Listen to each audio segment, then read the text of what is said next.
Hello, my friends. I am so excited to introduce you to Johanna Willsey of Phoenix Handcraft. I visited Johanna recently in her studio in Richmond, Virginia, that she shares with her husband, who is a metal worker, and here is some of his heavy duty equipment. It was so cool to see his really intense looking equipment, like nothing I had ever seen before. Some of the pieces.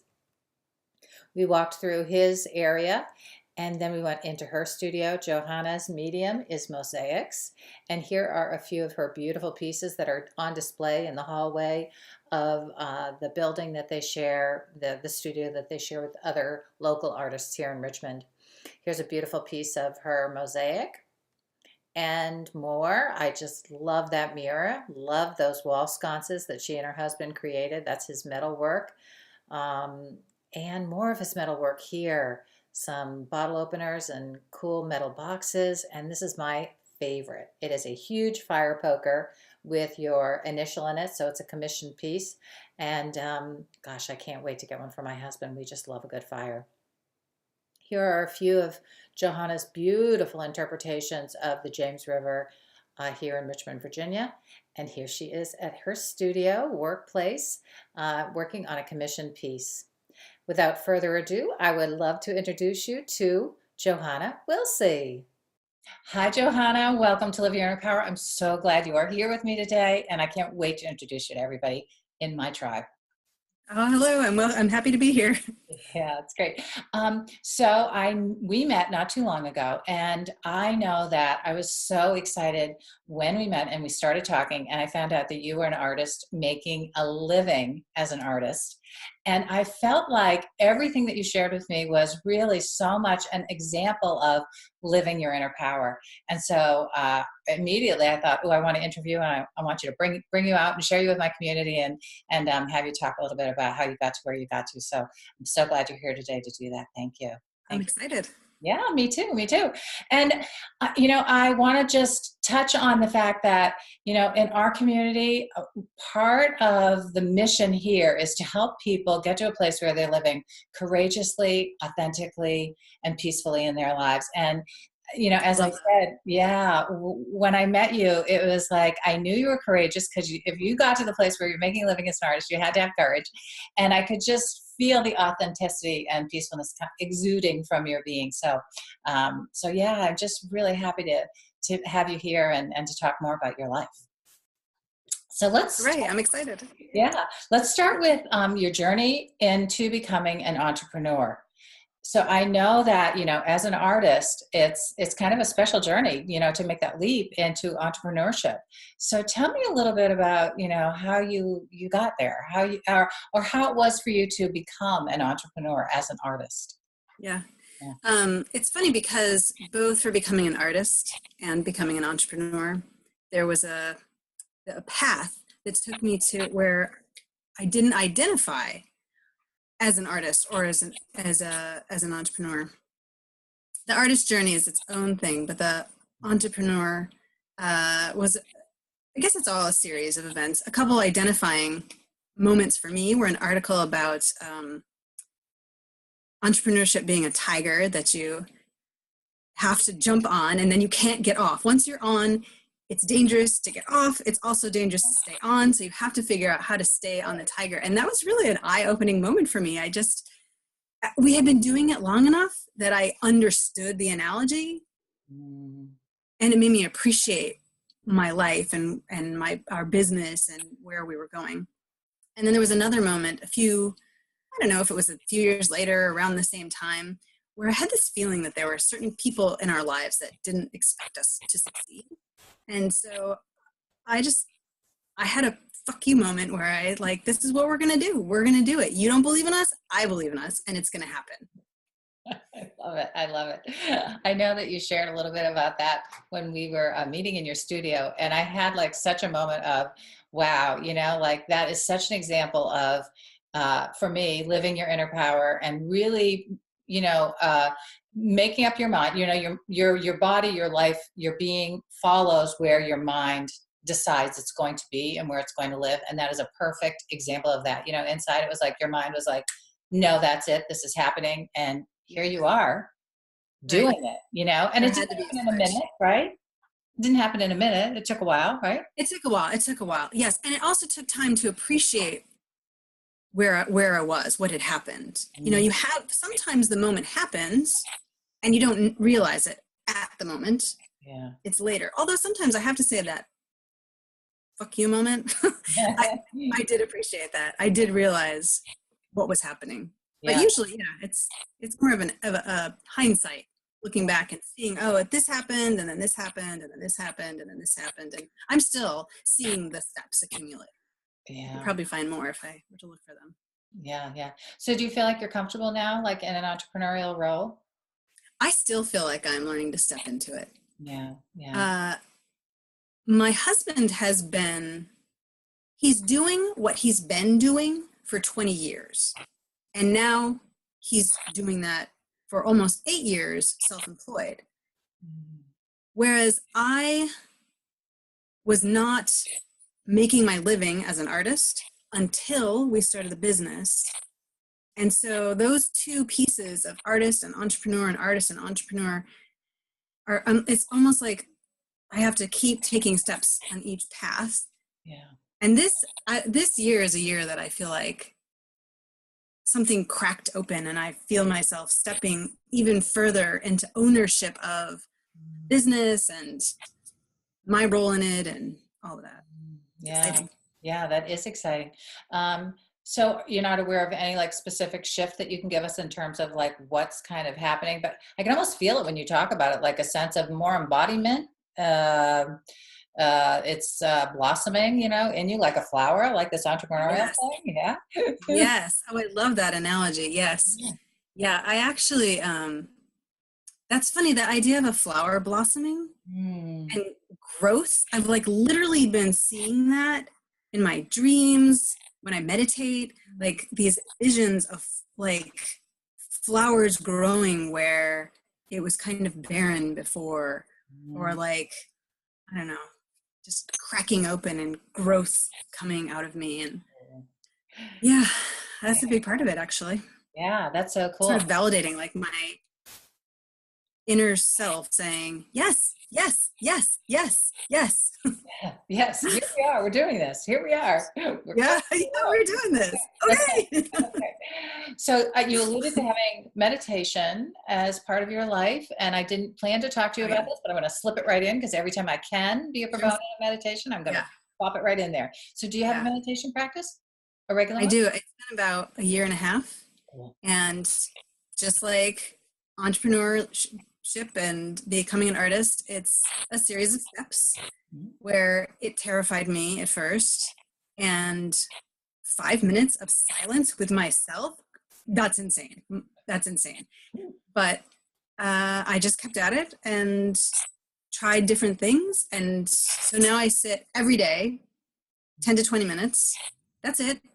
And it sometimes is just 10 minutes, and it's sometimes just calm down, breathe, and then go about the day. And other times it's a little bit deeper. Mhm. But I have found that if I skip a couple days, the overthinking and the anxiety start coming back, and it's become a real, I don't know if this sounds corny, but it's really become a source of power for me and comfort and Yeah. encouragement and confidence and all of that. Yeah, cool. I love hearing that so much. Yeah, That makes me so me excited. too. And I've kind of started becoming a little bit of a meditation, like, you got to do it, guys. Oh, I know, me too. It sounds like too that you're really aware of kind of the cleansing aspect of it. You know, there's Oh, yeah. the power aspect, and there's also the cleanse. You know, and that part of that, you know, freeing you of some anxiety and mental stress and all that kind of stuff.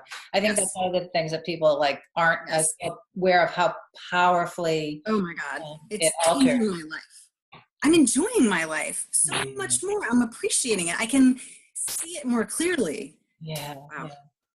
That's so great. I'm That's so really great. excited I, about I it. know, I know. I'm so glad. I'm so glad you're able to share that too.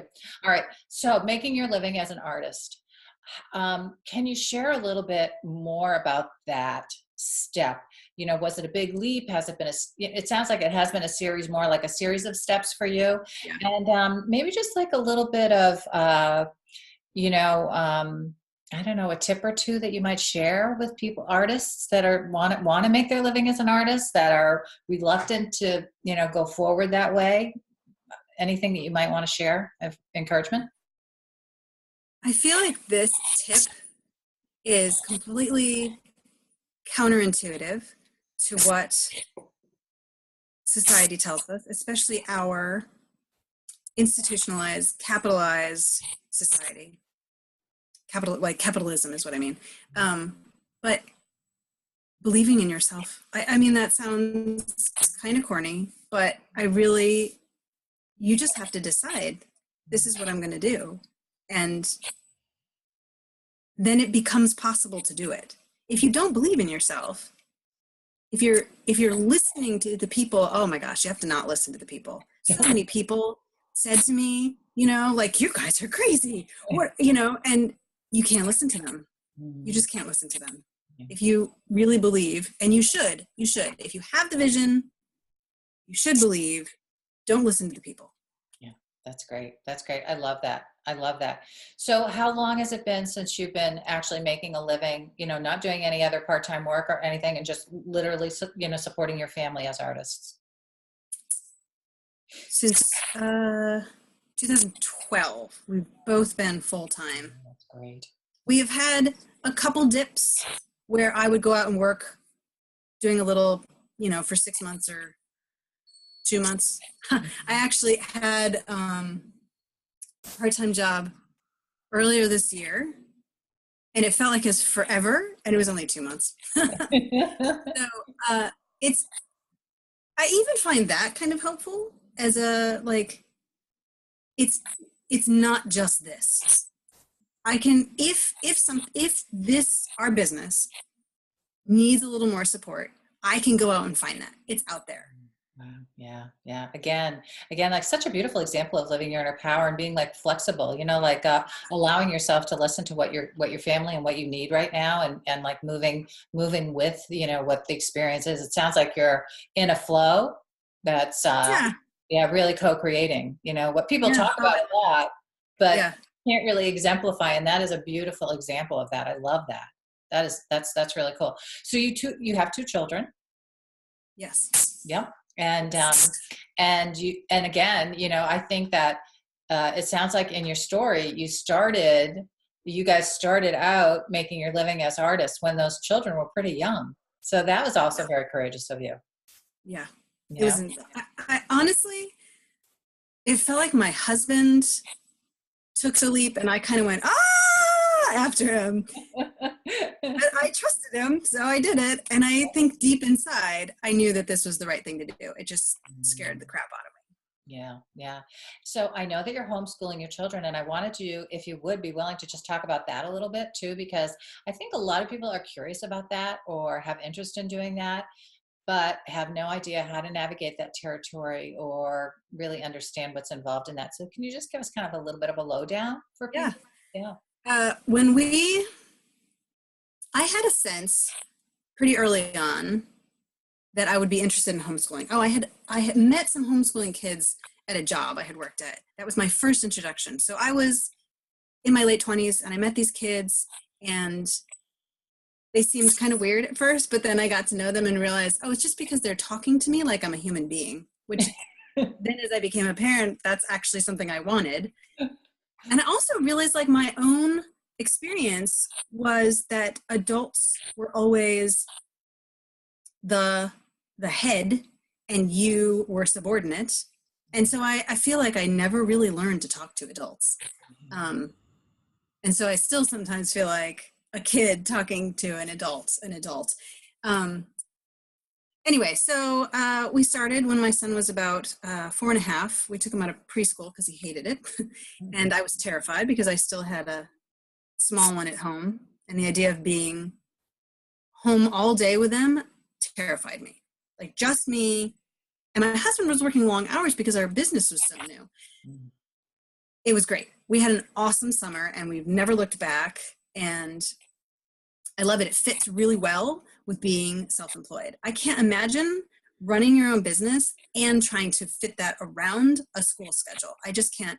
I know some people feel that the school, like that's where the kids go and that's when they get the work done. I get work done when my kids are home. It's no problem. They do their thing, I do my thing, and I get interrupted. I get interrupted a lot. I shouldn't say that it's not like I work from 9 to 5 and then the kids are there. No, it's like 10 minutes of this, half an hour of that, 40 minutes of this, 5 minutes of this, we're kind of, and that took a little bit to get used to. But now it's beautiful. They're downstairs playing and I'm up here talking. Yeah. So, what did you do to actually, go through the process of homeschooling? Was that a hard thing to get? I mean, like the paperwork that you have to file. Paperwork that's involved. Yeah. In Virginia, it's very easy. You have to file a notice of intent at the beginning of each school year with your local school district, and then you have to file proof of progress at the end of the year, which really you just send together. So like you send in the next year's proof of notice of intent with this year's proof of progress at the same time.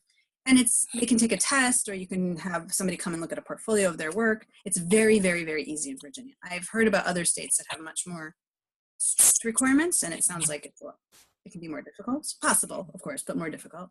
And even other states who have less strict requirements. And frankly, I like Virginia's. Like, it's not that I need to be checked up on, but that nobody's going to question me because they know I'm being checked up on, I guess. Yeah, right. So I can just then go about my business and not worry about anybody bothering me. Yeah. And how old are your children now? 8 and 11. 8 and 11. Great. Yeah. So it's been a while now. You've been in this routine of homeschooling and right. We're kind of in a golden spot right now. Yeah. What we've been doing for a little while. No big shifts are on the horizon. In the next, a couple of years, my son will be middle school next year, but we're homeschooling, so I don't know that that'll make a difference. Yeah. What if one of them came home one day and said, I want to go to public school? Yeah. So originally I was open to that. I laugh like that because they both adamantly said over and over, I don't ever want to go to school. I'm open to it. And I was open to it. And then for my daughter to go to kindergarten, but then I just saw how good it was for her to be home, and it just seemed crazy to change our whole routine for her to be able to go to school. Some kids end up going to public high school, so that's a possibility. Or a lot, I feel like more common is for the kids to go to use the community college when they're, 16, 17, and start going to community college. Right. And so that's a great way to build up a transcript. Homeschoolers seem to be welcomed by colleges enthusiastically, but the community colleges seem to be a good way to build up a little bit of a more formal transcript before they go off to universities. So to speak. Well, that's good. That was great information too for people to hear. Like, that's great. Great. Cool. So, so you've been living outside the box really in so many areas of your life. And that's so cool. I think that, as a life coach, I'm always asking people to kind of get outside the edges of, their box that they live in. That's, grow your comfort zone, continually grow your comfort zone. So if you had to say, like, what are the top benefits that you feel like you experience or you enjoy from living outside the box? What comes to mind? What comes kind of bubbling up when I ask that question? Time is like, honestly, I have consciously and unconsciously found myself making a choice of time over money. Like, my time is so valuable to me. My time with my kids, my time with my husband, my time in the studio. We can take a trip if we want to. Last fall, we took a week and went to the beach, and it felt crazy because we're self-employed. Shouldn't we be working? And it was like in October, so it was leading up to the busy season. That's a crazy time of year to take time off for people like us.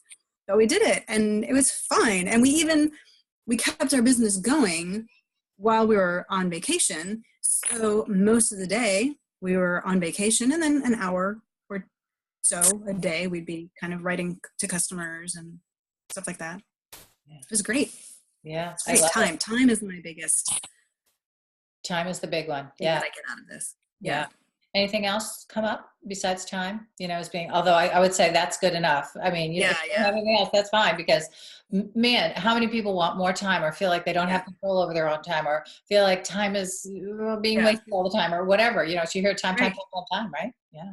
So freedom, closely related to time, for me, it is.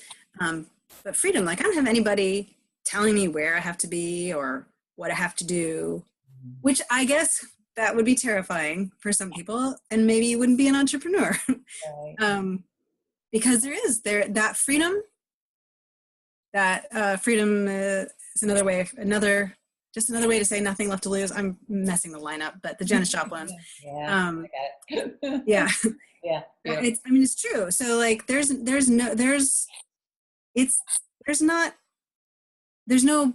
nothing catching us. Yeah. But that's okay. That's okay. We've created like a safety net of sorts, I guess, or at least a way to feel like there's a safety net. I like the freedom. Yeah. Yeah. Freedom. Another big one that I hear from people wishing they had more freedom. So bingo. Awesome. Well, I could sit here and talk to you all day long. But I think we hit the points that I really wanted to hit, in terms of like sharing some of like cool information and encouraging people in terms of like, how do you actually step forward and live your inner power? And I think that, you just gave us a beautiful example of a whole bunch of ways to do that and live outside the box and really make your life the way you want it to be. So bravo to you, woman. I am so proud of all that you're doing out there. Thank you. Okay. So if people want to get in touch with you, visit your website, see more of your artwork, just give us a shout out about how they can reach you if they want to reach you. The website is Phoenix Handcraft, and that's PhoenixHandcraft, craft.com, handcraft.com.